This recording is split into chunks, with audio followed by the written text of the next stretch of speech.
ओम दुर्गादेवे नमः। शुक्रवार व दुर्गाष्टमीच्या महासंयोगावर दुर्गा स्तोत्राचा पाठ अवश्य करावा। चला श्रवण करूया।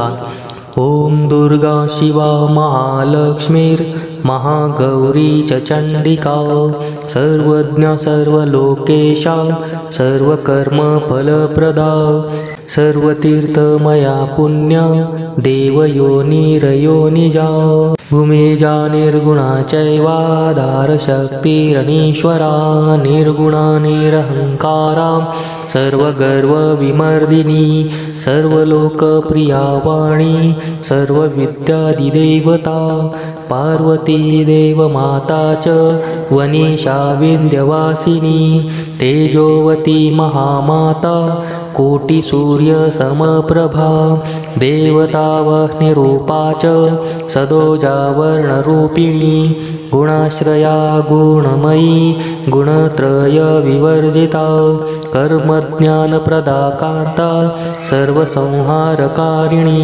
धर्मज्ञानधर्मनिष्ठा सर्वकर्मविवर्जिता कामाक्षा कामसंहर्त्री कामक्रोधविवर्जिता शाकम्भरी शाम्भवी शान्ता चन्द्रसूर्याग्निलोचना सुजया जय भूमिष्ठा जानवी जनपूजिता शास्त्रमया नित्या शुभा चन्द्रार्धमस्तका भारती भ्रामरी कल्पा कराली कृष्णपिङ्गला ब्राह्मी नारायणी रौद्रा चन्द्रामृत परिश्रुता ज्येष्ठेन्दिर महामाया जगत्सृष्ट्याधिकारिणी ब्रह्माण्डकोटिसंस्थाना कामिनी कमलालया कात्यायनी कलातीता कालसंहारकारिणी योगिनिष्ठा योगिगम्या योगिधेया तपस्विनी ज्ञानरूपा निराकारा